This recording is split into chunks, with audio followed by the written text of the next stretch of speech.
national government. Dahil sa aking pananaw, kailangan na kailangan na ang ating mga local government officials ay may malakas na boses sa national government.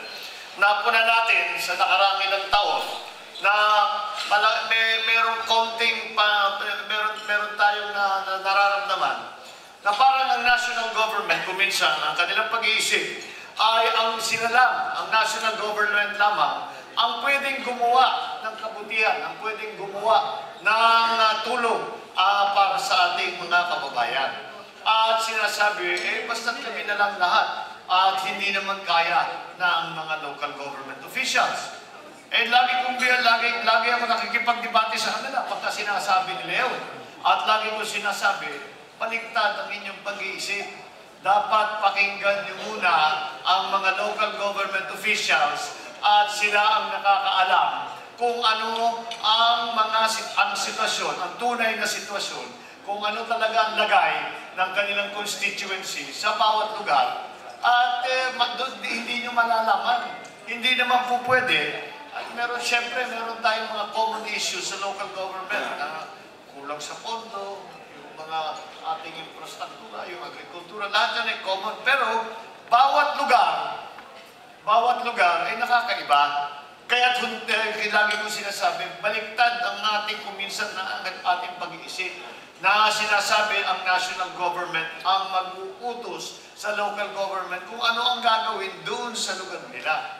And that has been something of a crusade of mine na lagi ko sinasabi, unahin natin pakinggan ang ating mga local government officials dahil unang-una, hindi lang naman sila magbibigay ng problema. Hindi lang naman sila magsasabi kung ano yung kakulangan ng serbisyo ng national government sa local government. Pero kadalasan, may kasabay na solusyon ang ganyang klaseng usapan. And that is why I have worked very hard in my time as a senator to continue to try na tulungan ang ating mga local government units. And ang unang-una naming ginawa ay ironically, it was with Secretary Jess Robredo nung siya ay buhay pa, ay unang-una sinubukan namin na yung i-reshare. Dahil alam naman natin, kayo mga vice, alam ninyo, kayo gumagawa ng budget sa mga bayan ninyo. At alam naman ninyo na pagdating ng IRA sa atin ay marami ng bawas. Yung PS natin, yung sinasabi 55%, pero karamihan ng ating mga LGU ay lumalampas doon sa kanilang supposed to be na limit. Tapos itatabi na dyan yung 20% development fund, tapos yung 5% yung calamity fund. Wala nang natitira para sa local government na mga initiative, mga programa, mga proyekto na gustong gawin ng ating LGU. Kaya sinasabi namin ay mali ang interpretasyon ng DBM sa local government code ng kanilang sinasabi na ang IRA share ay manggagaling lamang sa BIR. Dahil kung titignan natin kahit sa Internal Revenue Code, ano ang definition ng koleksyon, national collection, kasama dyan ang customs collections, ang VAT, lahat yan ay pinagsasama. Kaya ipinaglalaban namin na dapat ang local government code ay i-interpret na mabuti at isama sa IRA ang mga koleksyon nga ng customs ng VAT. Yun hanggang umabot na nga, nasa Korte Suprema, actually ngayon nga. At inaantay natin ang desisyon. Sana, sa darating na administrasyon, ay huwag nang antayin ang desisyon ng Korte Suprema at ibigay na sa mga local governments itong pagkalkula ng IRA. Kung kakalkulahin natin na isama lahat, merong dagdag immediately from year to year, may dagdag na almost 95 billion pesos ng IRA ng share ng local government. Ang ating gagawin dyan ay dapat, ang proposal namin ay yung naghihirap ng mga local government units dahil sa devolution, lalo na sa mga ospital, lalo na sa health sector, ay dapat yan ang itutulong natin. Yan ang itutulong natin, Papir. Tapos, yung 4th, 5th, 6th class municipalities ay bibigyan din ng tulong doon sa pondong yan.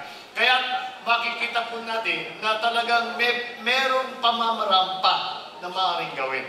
At meron kaming pinag-aaralan, dinideliberate na sa Senado na isang batas na hindi lamang ginagawa ay mas malaki ang magiging koleksyon ng IRA kung hindi papalitan na natin yung IRA share. At ang bill, ang proposed bill para dyan ay 50-50 na. Hindi naman mali yan eh. Dahil kung titignan natin, pag-aralan natin sa ibang bansa, kung ano ang sharing ng local at saka national, baliktad lagi doon sa atin. Laging mas malaki ang share ng local government kaysa sa national government. Ang dahilan dyan ay ang national government maraming pagkukuhanan. Maraming pa yung maliliit lalo na bayan, ang koleksyon lang nila, kakaunti lang ang real estate nila, kakaunti lang naman ang mga local na sources of revenue. Kadalasan, ay kailangan talaga na yung IRA ay buong-buo at parang naman meron silang magawa para naman tulungan ang kanilang mga constituent.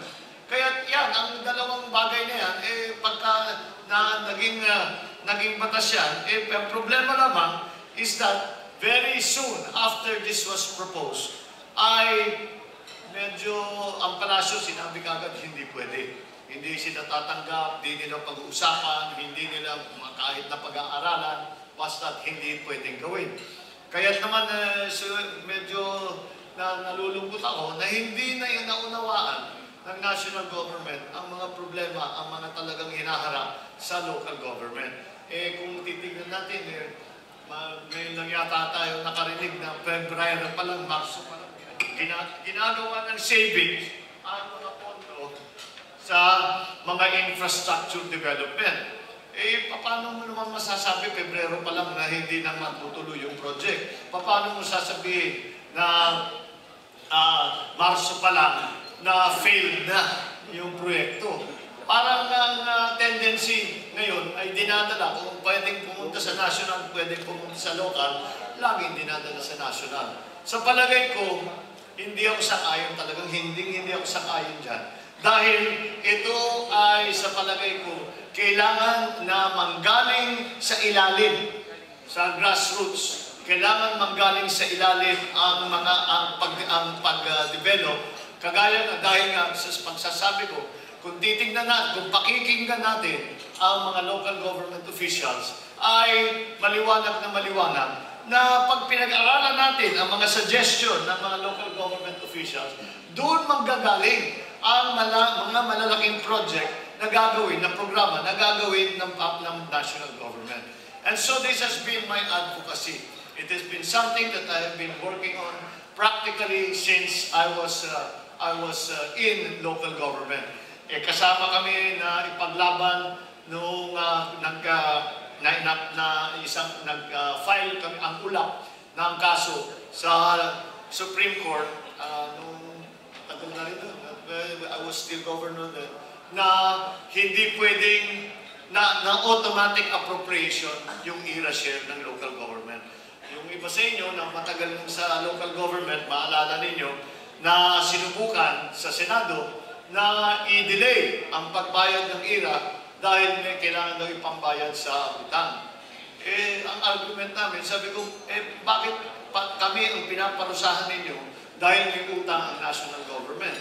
Yung local government naman, cash-based ang ginagawa ng trabaho. May konting utang ko minsan, pero yung utang may limit din. Mayroon based sa IRA.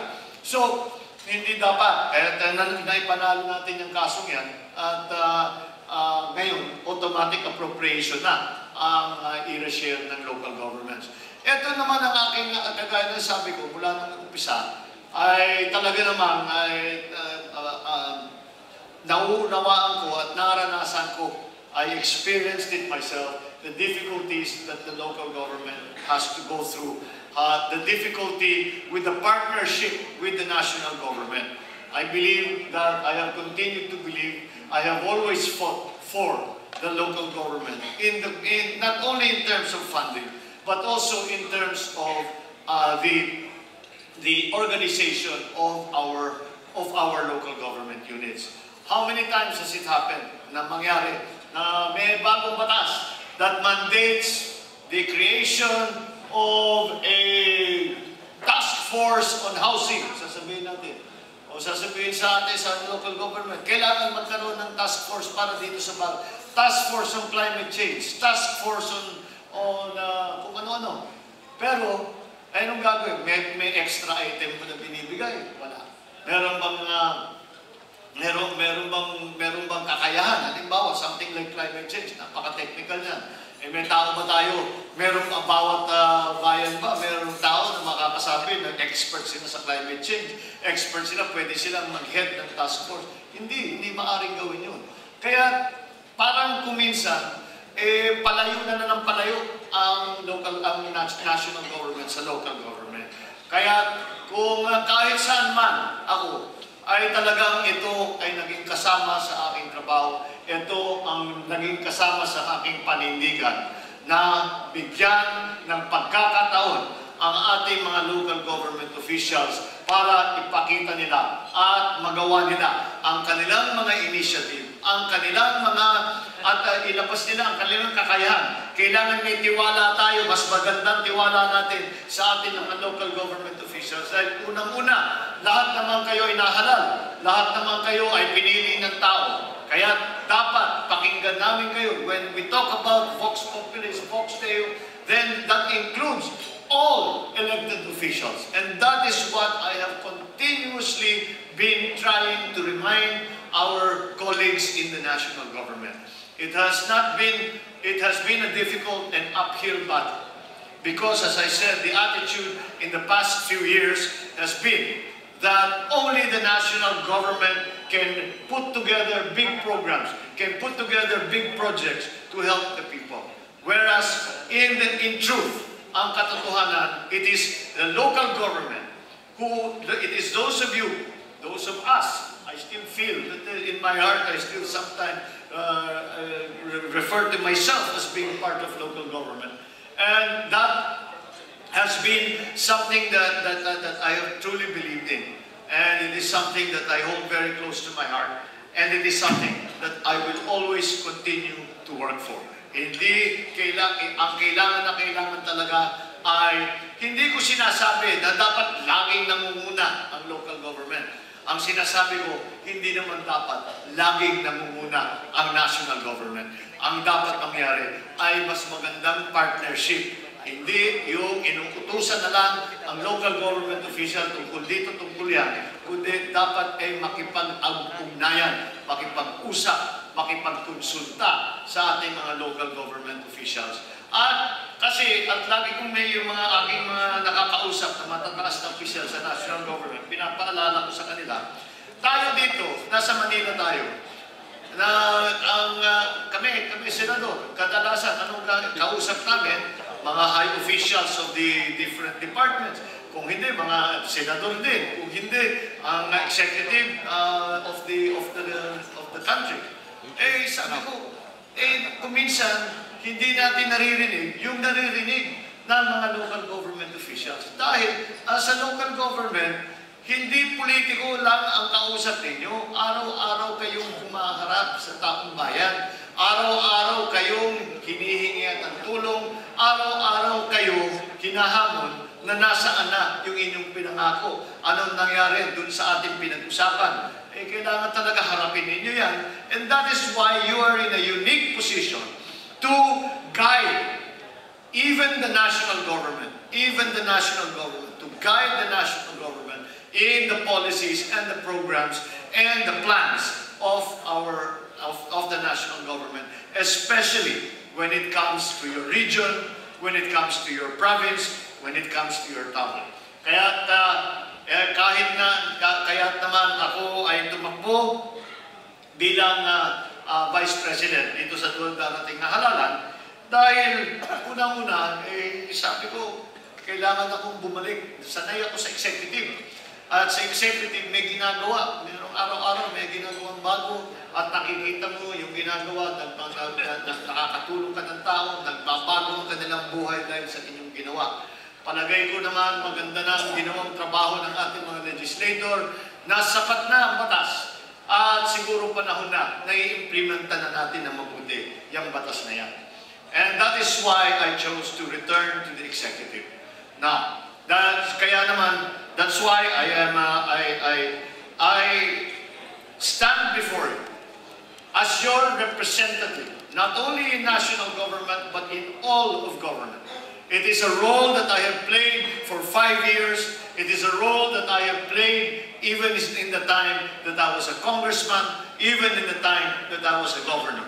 And it is a role that I continue to play. Because the importance of local government in our whole all of our government institutions cannot be exaggerated. There is no way to overstate the importance of local government.